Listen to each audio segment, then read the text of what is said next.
কখনো কখনো কিছু মানুষের কাছ থেকে আমরা এমন অভিজ্ঞতা পাই যে মনে হয় কিছু লোক আমাদের জীবনে শুধু বিশ্বাস ভাঙতে এবং আমাদের ভেঙে ফেলতেই আসে। জীবনে যদি কিছু হতে চাও তবে বনবাস্তব ভোগ করতেই হবে। ঘরের আরাম আয়েশের মধ্যে থেকে তো তুমি আর রাম হতে পারবে না। তোমার চুপ করে যাওয়াটা যার কোনো যায় আসে না, তার কাছে তোমার মরে গেলেও কিছু যাবে আসবে না।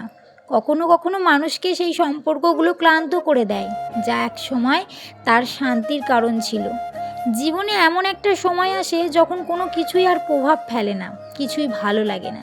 জীবনে মন যে পরিস্থিতিতে মেনে নেয় সেটাই সুখ হয়ে যায়, আর যে পরিস্থিতিকে মন পছন্দ করে না সেটাই দুঃখ হয়ে যায়। এই দুনিয়াটা অনেক সুন্দর হয়ে যেত যদি সবাই নিজের চরকায় তেল দিত। ভেতর থেকে ভেঙে যাওয়া মানুষটা যতই হাসুক না কেন, তার হাসির পেছনে কষ্টটা সবসময় দেখা যায় না। যদি কেউ তোমার কাছে কোনো আশা করে, সেটা তার প্রয়োজন নয়, বরং তোমার উপর তার বিশ্বাস।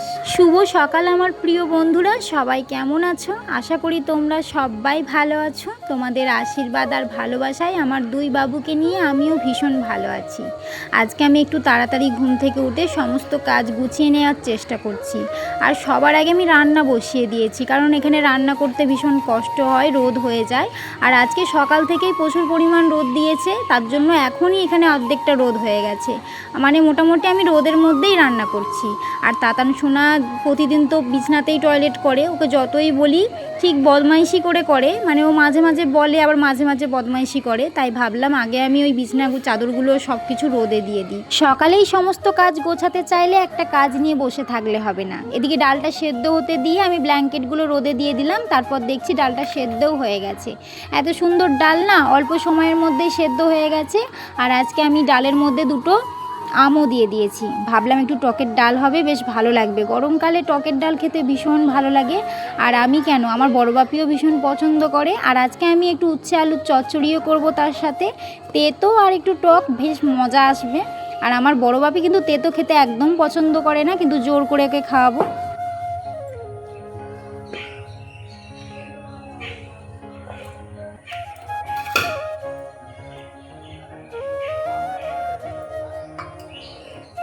উঠে থেকেই একটার পর একটা কাজ করতে গিয়ে এদিকে খাওয়ার সময় হয় না। আমার এটা প্রতিদিনের একটা অভ্যাস, বাজে অভ্যাস যাকে বলা যায়। এর জন্য আমি তোমাদের দাদাভাইয়ের কাছে যে কত বকা খাই, মানে ও বাড়িতে থাকলে সব সময় বকে। ঘুম থেকে উঠে আমি দাঁত মেজে প্রথম কিছু খাই না, প্রায় 10টা বেজে যাবে, একটার পর একটা কাজ গোছাতেই থাকি। তারপরে যখন খিদে পায় তখন খাই। আর এটা একদম ভালো অভ্যাস নয়, এর জন্য আমার শরীরেরই ক্ষতি হয়, কিন্তু সেটা আমি বুঝি না। আসলে আমার খিদেই পায় না, ভাবি কাজগুলো এটা গোছাই তারপর ওটা গোছাবো, এরকম করতে করতে হয়ে যায়। আর আমার জন্য তাতানও খায়নি, তাতান 4টে বিস্কুট খেয়েছিল। ওর দাদার সাথে, ওর দাদা তো ওই মানে আশ্রমে পড়তে গেল যখন, তখন 4টে বিস্কুট খেয়েছিল, আর ওর সাথে ও খেয়েছে বলে এখন আবার চা খাচ্ছে। আর কালকে রুটি করেছিলাম, সেই রুটি রয়েছিল, ভাবলাম যে আজকে চায়ের সাথে রুটিটা খেয়ে শেষ করে দিই। কোনো জিনিস নষ্ট করতে আমার একদম ইচ্ছে করে না, সেটা বাসি হলো তো কি হয়েছে।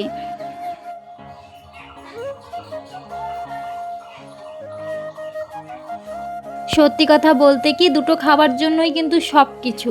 তোমাদের দাদাভাই আমাদেরকে ছেড়ে দিয়ে আমরা যাতে ভালো থাকি, আমরা যাতে ভালো খেতে পাই, ভালো পড়তে পারি, তার জন্য বাইরে আছে। ওর কি কষ্ট হচ্ছে না শুধু খাওয়ার জন্যই। তাই আমি জিনিস নষ্ট করতে একদম পছন্দ করি না। আমি ইনকাম করি না ঠিক কথাই, কিন্তু জিনিসগুলো বাঁচিয়ে রাখতে তো আমাকেই হবে। আমি ছাড়া আর কেই বা করবে। মা লক্ষ্মী, যেমন মা লক্ষ্মী বাড়িতে আসবে তেমন তাকে জমাতেও শিখতে হবে।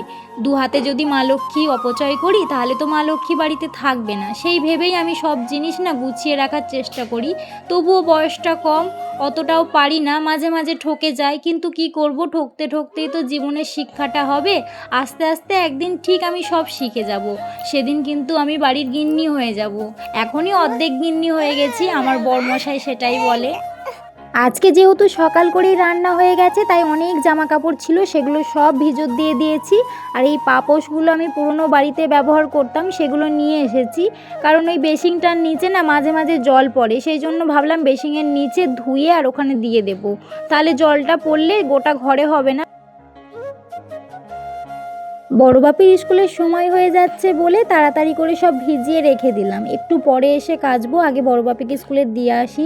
পরীক্ষার সময় দেরি করা যাবে না, তাই ভাবলাম আগে দিয়ে আসি, তারপর সমস্ত কাজ হবে। আর সকালে রান্না মিটেছে মানে বললাম তো সারাদিন এখন সবই কাজ করতে পারবো, তাই আগে পাপোশটা ধুয়ে মেলে দিই, কারণ পাপোশ শুকোতে একটু সময় লাগবে। তাছাড়া যা রোদের তেজ, আমার তো মনে হচ্ছে এক্ষুনি দিলে সব শুকনো হয়ে যাবে।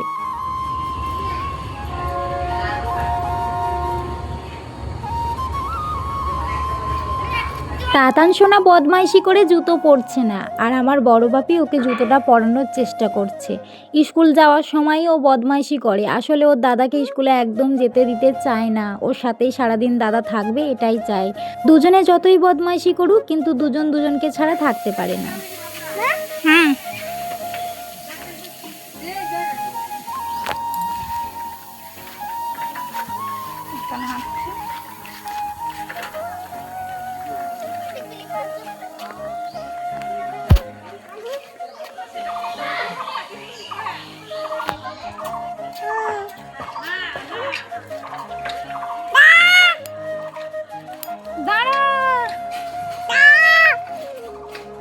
কোথায় যাচ্ছে দেখ না। কি নিবি? কেক নিবি বলে এরকম নাইস উপরে উঠে এখানে, ওটা কি হচ্ছে? 10 টাকায় হয়ে যাবে কেক? আর তুই ভাত খেয়ে আসিস নি? মিথ্যে কথা দেখি ঘোর, প্রতিদিন মিথ্যে কথা। তাতান তুমি কিছু বলো। দাদা বলছে কেক খাবে, আর ভাইকে হাম দিয়ে দে।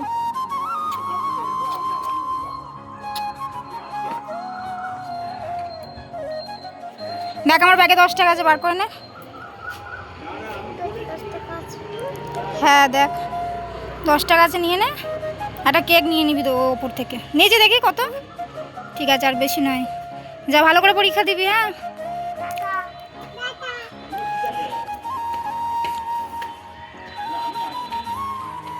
অনেকটাই বেলা হয়ে গেছে, ঘড়ির কাঁটায় প্রায় 11:30 বাজছে। আর আমি তাতান সোনার স্কুল থেকে ডিম আর ভাতটা নিয়ে এসেছি। তাতান সোনা ডিম খেতে প্রচুর পছন্দ করে, তার সাথে ডাল। উচ্ছে আলুর তরকারিটা একটুখানি মুখে দিয়েছিল, তেতো লেগেছে, ফেলে দিয়েছে, ওটা ও খাবে না।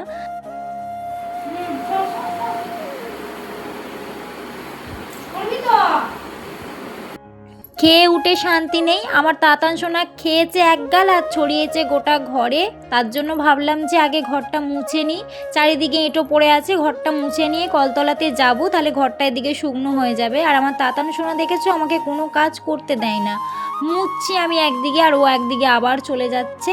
এইভাবেই বদমাইশি করে, পায়ের মধ্যে ধুলো কাদা সবসময় তো থাকেই ওর, সেগুলো নিয়ে গিয়ে আবার ভর্তি করে দেয়। ওকে দুটো যদি কথা বলা হয় কান্না শুরু করে দেয়, কথা শোনেই না।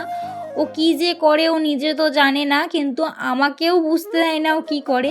প্রচুর পরিমাণ উৎপাত করে সারাদিন, ওর দাদাকে ছাড়া উৎপাতটা বেশি করে, দাদা থাকলে একটু শান্ত থাকে। তোমরা যারা যারা আমার প্রতিদিন ভিডিও দেখো, লাইক কমেন্ট শেয়ার করো, তাদের সকলকেই আমার তরফ থেকে অনেক অনেক ভালোবাসা। তোমরা এইভাবেই আমার পাশে থেকো, তাহলে আমার জীবনটা ভালো হবে আর সুখের হবে। সত্যি কথা বলতে তোমরা শুরু থেকেই জানো আমার জীবনের গল্পটা, আর যারা নতুন রয়েছো, যারা জানো না, তারা অবশ্যই আমার চ্যানেলের প্রতিটা ভিডিও দেখলেই বুঝতে পারবে যে আমি কিভাবে দুটো ছেলেকে নিয়ে একাই যুদ্ধ করছি, আর এই যুদ্ধতে আমি জিততে চাই। তাই তোমাদের কাছে আমার নিজের জীবনটাকে শুরু থেকেই দেখানোর চেষ্টা করছি।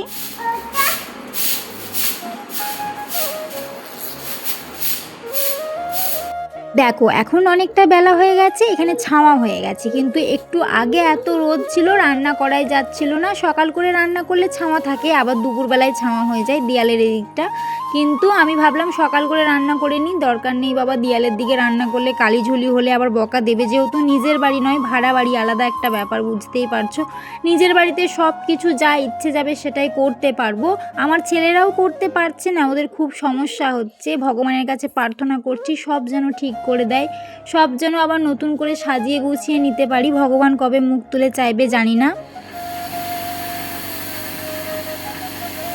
প্রতিটা দিন, প্রতিটা ঘন্টা, প্রতিটা মিনিট, প্রতিটা সেকেন্ড আমি ভগবানের কাছে একটাই প্রার্থনা করি, ভগবান তুমি আমাদের একটা নিজের বাড়ি করো, যে বাড়ি থেকে কেউ আমাদের কোনো দিন হাত ধরে বার করে দিতে পারবে না, যেখানে আমরা সম্মানের সাথে বাঁচতে পারবো।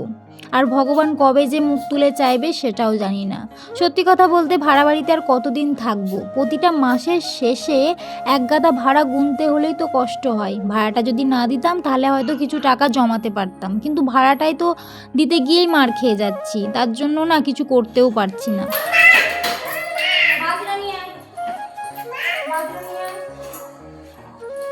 রান্নার বাসন খাওয়া দাওয়ার পর বাসনগুলো ছিল সেগুলো নিয়ে এখন মাজতে যাচ্ছি। আর আমার তাতানও তাতানের কাজ শুরু করে দিয়েছে। সকাল থেকে শুধু দেখছিল, এখন কাজও আরম্ভ করে দিয়েছে।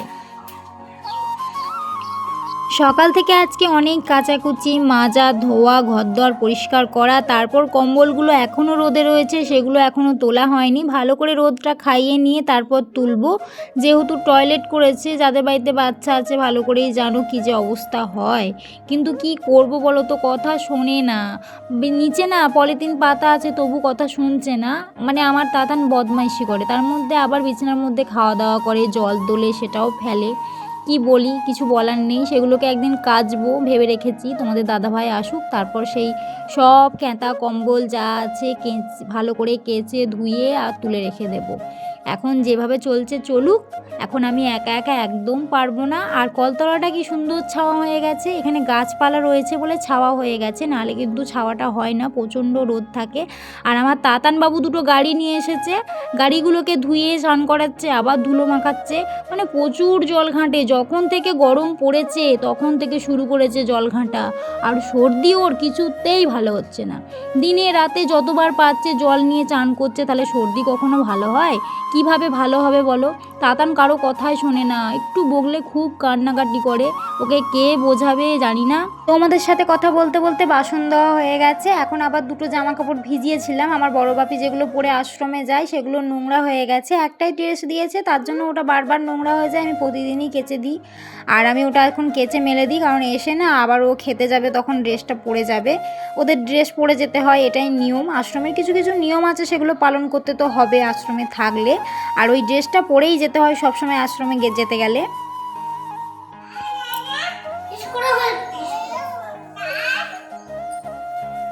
বড় বাপিকে স্কুলে আনতে গেছিলাম, ওর পরীক্ষা শেষ হচ্ছে 1:30টার সময়, তার আগেই আজকে শেষ হয়ে গেছে। ও বসেই ছিল, সবাই চলে গেছে আর আমি গেছি দেরিতে। আমাকে দেখেই তো ও একটু বেশ কাঁদু কাঁদু হয়ে গেছে। ওরও তো বয়সটা বেশি নয়, এই তো 6 বছর বয়সে আর একটা পুচকে হয়ে গেছে বলেই ও একটু দূরে দূরে হয়ে গেছে, কিন্তু না হলে না ও আমাদের যথেষ্ট আদরেরই বাচ্চা।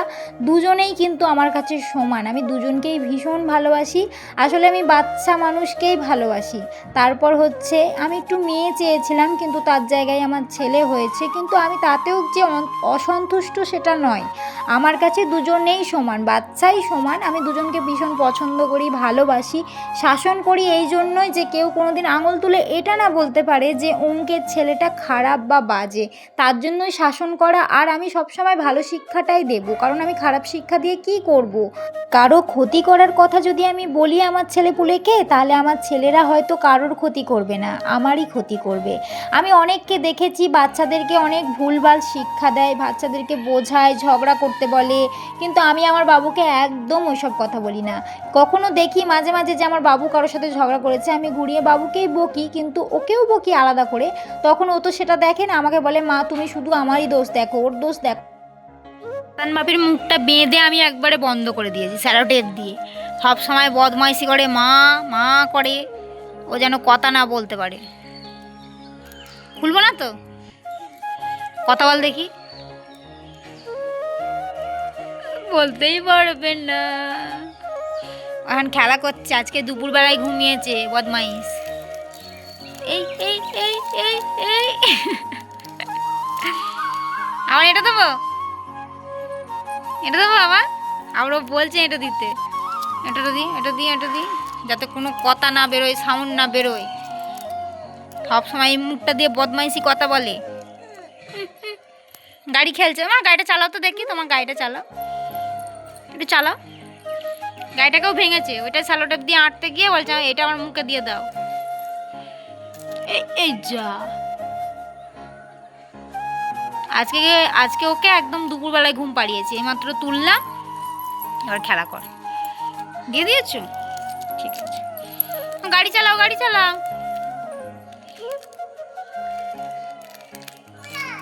কি গো, না জলে হাত দেবে না, জল নয়, জল আমি দড়ি দিয়ে বাঁধবো কিন্তু, সারাদিন খালি জল ঘাঁটা।